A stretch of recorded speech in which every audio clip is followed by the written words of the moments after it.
This video sponsor by Bymode app. இந்த ஆப்பில் பார்த்தீங்கன்னா உங்கள் வீட்டுக்கு தேவையான அனைத்து வகையான பொருட்களும் கிடைக்கும். அது மட்டும் இல்லாமல் நீங்கள் ஆர்டர் பண்ணால் மிக விரைவாக உங்கள் வீட்டுகளுக்கு வந்து டெலிவரி பண்ணுவாங்க. அது மட்டும் இல்லாமல் உங்கள் வீட்டுக்கு பக்கத்தில் இருக்கிற கடைகளில் வாங்குறதுக்கும் இந்த ஆப்பில் வாங்குறதுக்கு வித்தியாசம் என்னென்னு பார்த்தீங்கன்னா, ப்ரைஸ் ரொம்ப குறைவாக இருக்கும். அதே நேரத்தில் குவாலிட்டி ரொம்ப பெஸ்ட்டாக இருக்கும். இந்த ஆப்போட லிங்க்கு ப்ளே ஸ்டோர்லேயும் அவைலபிளாக இருக்குது. அது மட்டும் இல்லாமல் நம்ம இந்த வீடியோவோட டிஸ்கிரிப்ஷனில் கொடுத்துருக்கு. டிஸ்கிரிப்ஷனில் கொடுத்துருக்கிற இந்த ஆப்போட லிங்க்கை கிளிக் பண்ணி இந்த ஆப்பை இன்ஸ்டால் பண்ணி உங்கள் வீட்டுக்கு தேவையான பொருளை உடனே ஆர்டர் பண்ணுங்கள். ப்ரைஸ் த லார்ட். இன்றைக்கி நம்ம வீட்டு அவசர சமையலில் என்ன பார்க்க போகிறோன்னு பார்த்தீங்கன்னா, பீட்ரூட் சப்பாத்தி தான் பார்க்க போகிறோம். இன்றைக்கி இருக்கிற காலகட்டத்துக்கு நிறைய குழந்தைங்க ஹெல்த்தான உணவை எடுத்துக்கிறதே இல்லை. அது நம்மளாக பார்த்து செஞ்சு கொடுத்தா மட்டும்தான் குழந்தைங்களுக்கு போயிட்டு சேரும். அதனால தான் இது மாதிரி ஒரு ஹெல்த்தான டிஷ் உங்களுக்கு இப்போ செஞ்சு காமிக்க போகிறேன். பார்த்திங்கன்னா நான் ஒரு பீட்ரூட் எடுத்திருக்கேன், 1 கப்பு மாவு எடுத்திருக்கேன். ஓகேங்களா, இது நல்லா அரைச்சிக்கணும். பீட்ரூட்டோட நான் என்னென்ன போட்டிருக்கேன்னா, உப்பு தேவையான அளவுக்கு போட்டிருக்கேன், காஞ்ச மிளகாய் எடுத்திருக்கேன். ஏன் காஞ்ச மிளகாய் எடுத்திருக்கேன்னா, நிறைய பேருக்கு வந்து அல்சர் ப்ராப்ளம் இருக்கும். அது மாதிரி அல்சர் ப்ராப்ளம் இருக்கிறவங்களாம் பச்சை மிளகாய் ஆட் பண்ணாங்கன்னா இன்னும் வயிறு எரிச்சல் தான் அதிகமாகும். அதனால் நான் காஞ்ச மிளகாய் ஆட் பண்ணியிருக்கேன், கொஞ்சமாக இஞ்சி தூண்டு. ஓகேங்களா, இது மொத்தமாக சேர்த்து அரைச்சி இது மாதிரி மாவு பிசைஞ்சு வச்சுக்கணும்.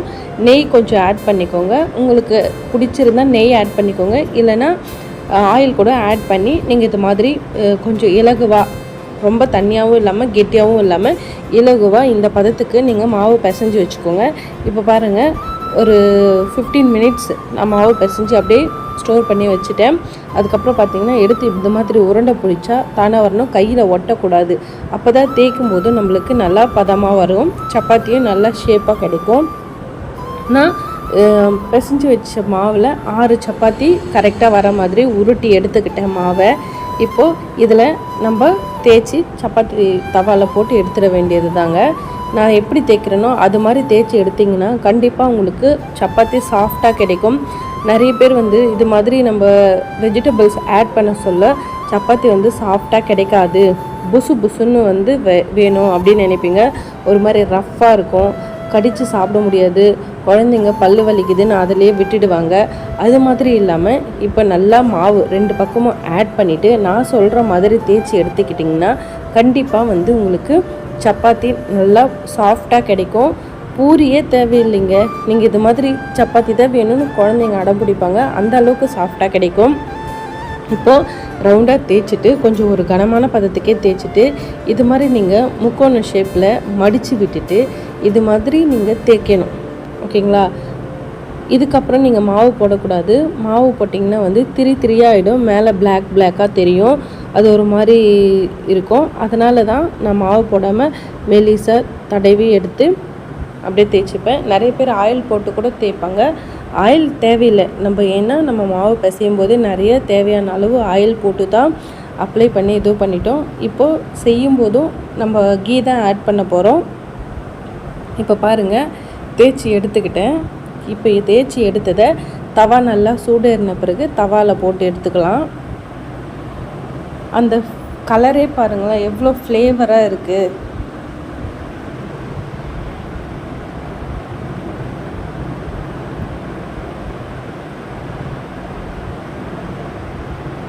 ரெண்டு பக்கமும் ஸ்லோ ஃப்ளேமில் வச்சுட்டு நீங்கள் என்ன பண்ணணுன்னா திருப்பி போடணும். கொஞ்சமாக அது பஃபியாக வர டைமில் என்ன பண்ணணுன்னா கீ இல்லை ஆயில் நீங்கள் ஆட் பண்ணிக்கலாம்.